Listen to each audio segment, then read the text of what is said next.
Hello guys, magandang araw sa inyong lahat. Ito si Mike Padua. Narito ulit tayo sa pinaka-latest po analysis na yung araw po ng Biyernes hanggang Monday, another weekend, Enero 17 hanggang 20, 2025. Dito po ang ating Tagalog version.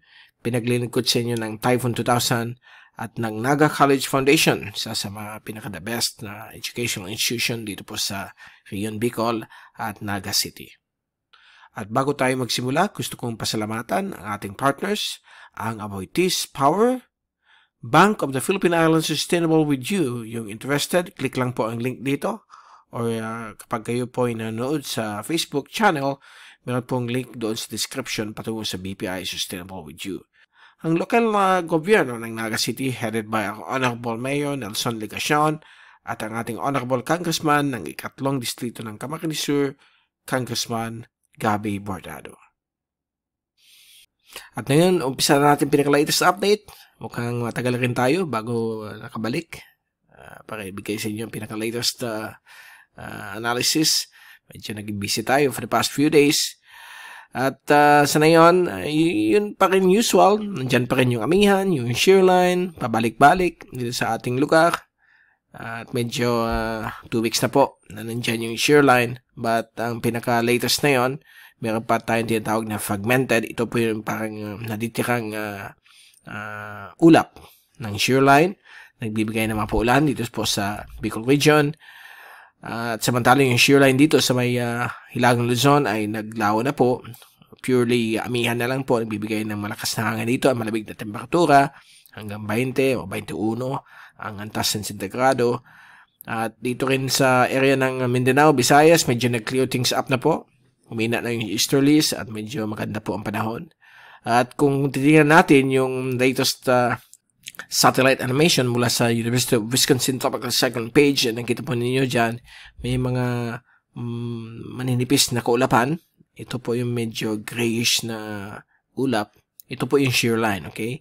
Hindi po ito cumulonimbus. Ito po ay mga nimbus stratus clouds. Nagbibigay rin mga light to moderate to at times malalakas na ulan.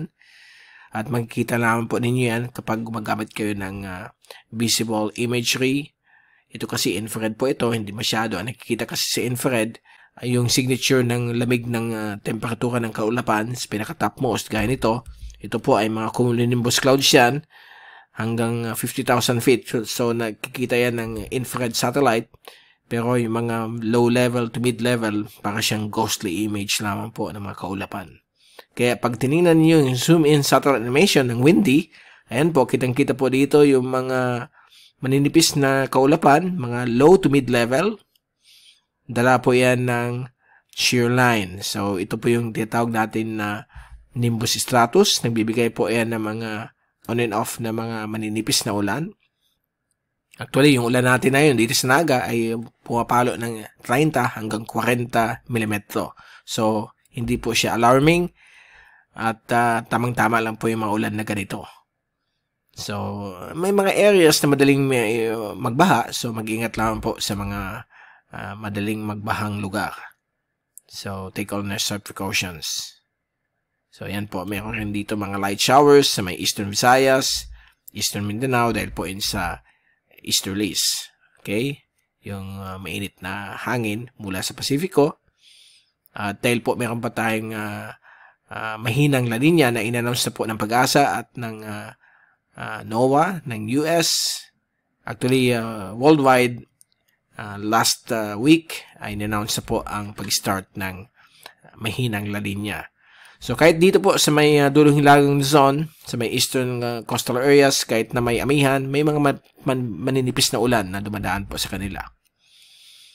So, yan po ang nakikita nating conditions natin sa ating panahon.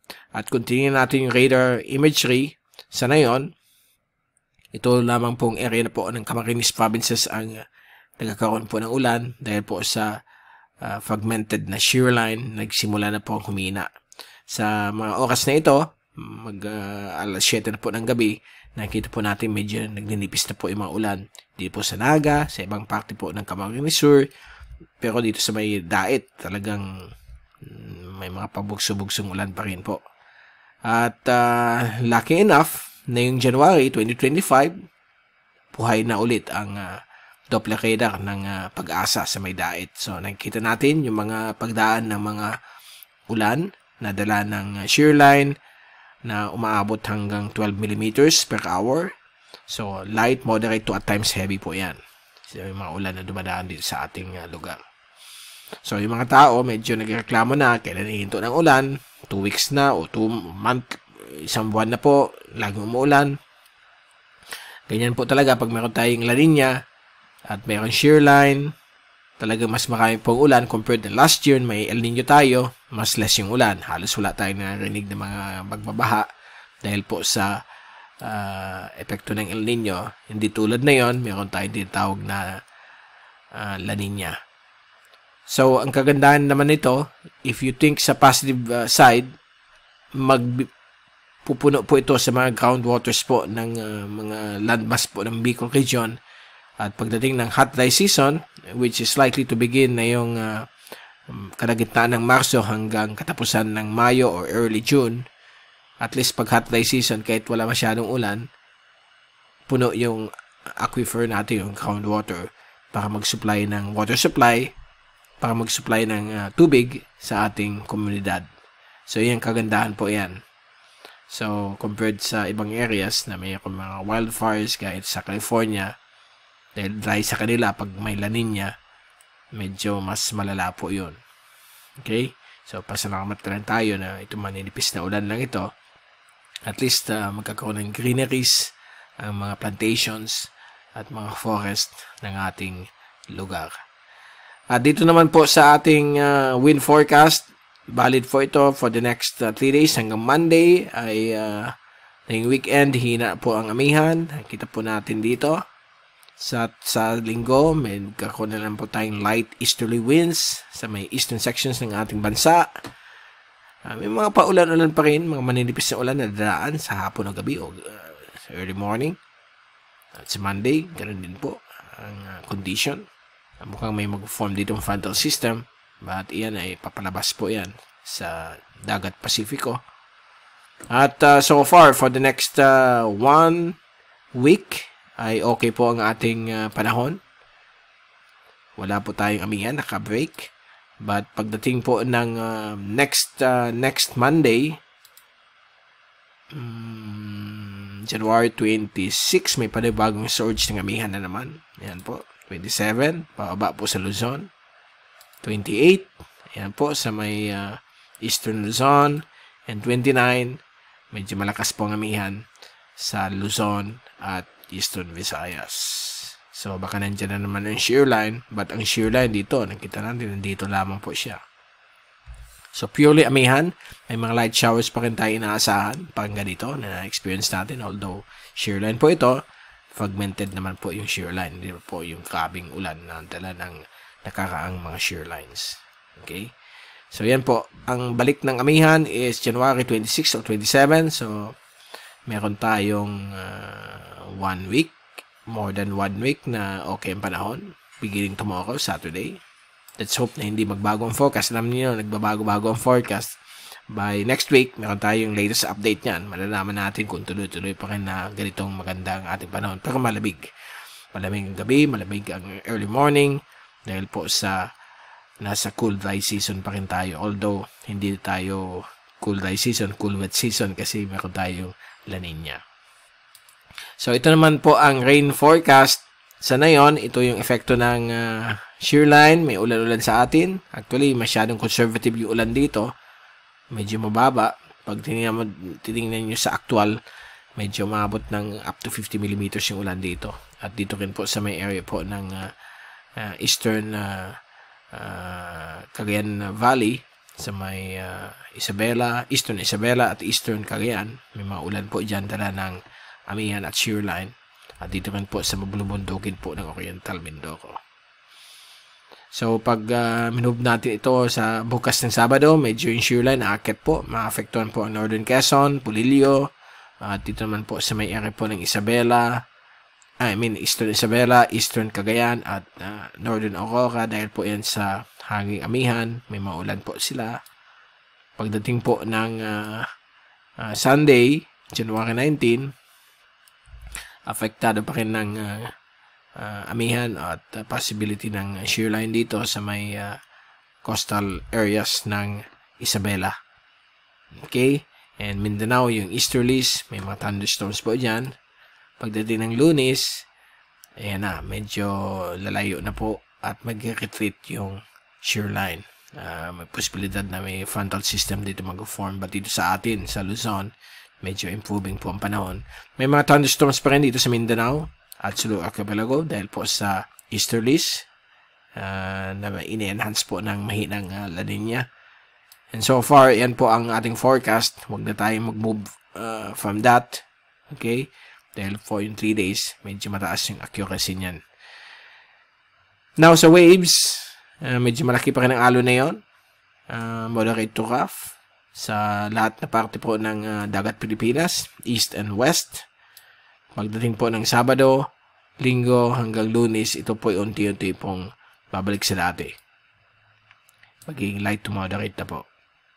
Suitable po para mangisda at mag-sea travel. Lalo na po dito sa may inland waters ng ating kapuluan, sa may Visayas, Sulu Archipelago, sa may area po ng Regay Gulf, Sibuyan Sea ay talagang napakakalmado at very light ang alon sa area na ito.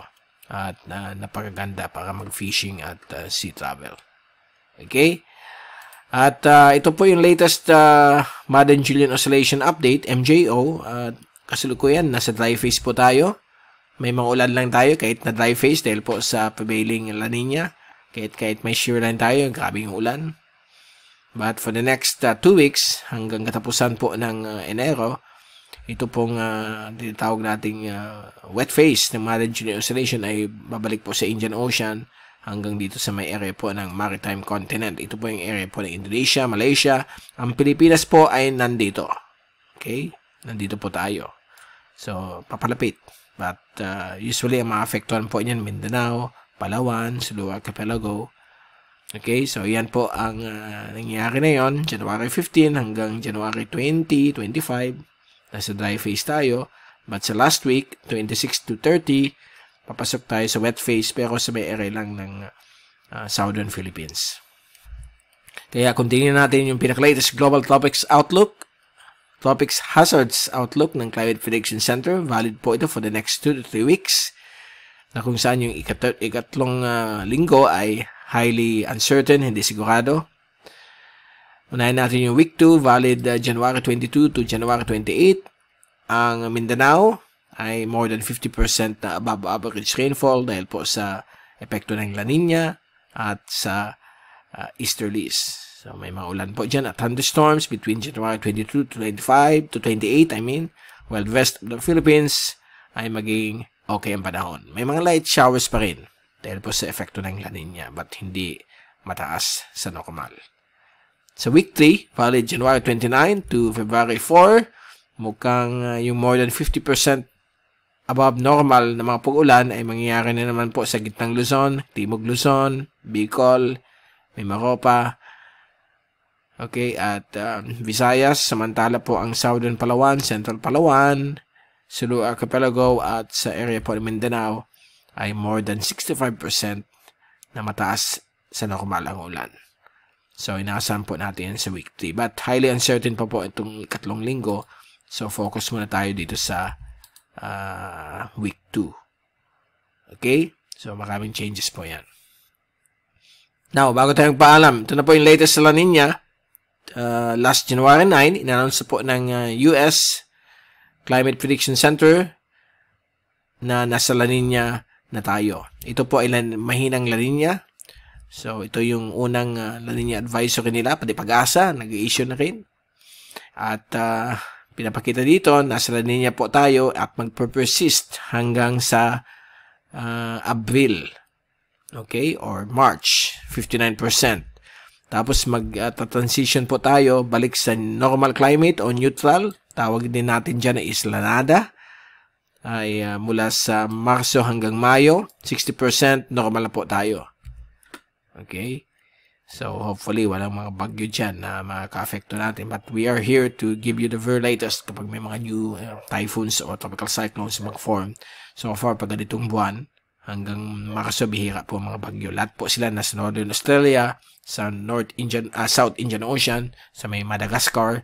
May dumaan lang yung bagyo dyan for the past few days.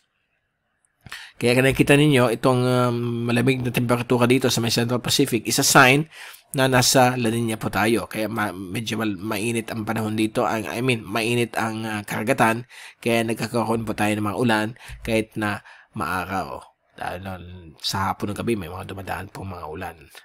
So ito yung latest na yun. Probability na yun, nasa 94% tayong La Nina. But for the next few months, ito po yung Enero. DJF, December, January, February. So, titingnan natin yung kalagitnaan po ng forecast. So, February, bababa na siya sa 83%. Pagdating ng March, nasa 58% tayong La Nina. And within March, balik na tayo sa neutral niyan dahil pagdating po dito sa may area ng Abril, sa buwan ng Abril, nasa neutral na po tayo. Up by 60%. So, yan po inaasahan natin. At for the rest of 2025 hanggang August at September, nasa neutral conditions po tayo. At makikita po ninyo, habang papunta tayo sa neutral conditions, habang papunta tayo sa kaligitnaan at katapusan ng 2025, may forecast na dito between August, September, October na mukhang umakit yung El Nino. But lamang pa rin ang neutral at La Nina levels. But, siyempre, mas mataas ang neutral. Nasa neutral conditions tayo. But, ganun talaga po. Pag may El Nino, pag matapos ang El Nino, punta tayo sa La Nina o neutral. Pag natapos ang La Nina, neutral o balik sa La Nina o minsan, diretso sa El Nino. Usually, ang La Nina lang ang medyo ang phenomena ay medyo minsan 3 taon sunod-sunod na La Nina. Ang El Nino, 1 taon lang yan. Tapos balik sa neutral. Bihira siya yung wala pa tayo nakikitang na back-to-back El Nino. Minsan mahina, minsan katamtaman. So, yan po ang nakikita natin for the next 8 to 10 months, which is highly uncertain pa po. Okay? Pwede pa pong magbago yan. So, ito po yung epekto ng La Nina. Gaya na sinabi ko, pag may La Nina, mas mataas po sa normal ang rainfall sa Pilipinas, Indonesia, at Australia. Between November to April, mataas ang ulan. Dito po sa California, sa US, dahil dry condition sila, ay medyo nasa risk sila ng below average rainfall. Kaya medyo tuyo sa kanila. Kaya sa California, okay, hanggang dito sa may Texas, Florida, talagang tuyong-tuyo sila. And nakikita natin yung wildfires sa state of California, sa may Los Angeles area. Talagang terrible ang effect sa kanila. Yung mga bahay na sisira. So, much better na po ang mga ulan dahil alam natin na although dapat hindi naman grabing ulan kasi magkukos siya ng flooding, yung tamang-tama lang po para hindi po tayo ma-peperwisyo. Okay, so mag-ingat po tayong lahat at dyan muna natin tatapusin ang ating update. At pabalik tayo next week sa another edition ng ating weather analysis. Mula sa Typhoon 2000, ito si Mike Pardo magpapaalam. Kita-kits ulit tayo next week. Happy weekend. At maraming salamat po sa pagpunod nyo sa aking channel. God bless po sa inyo lahat.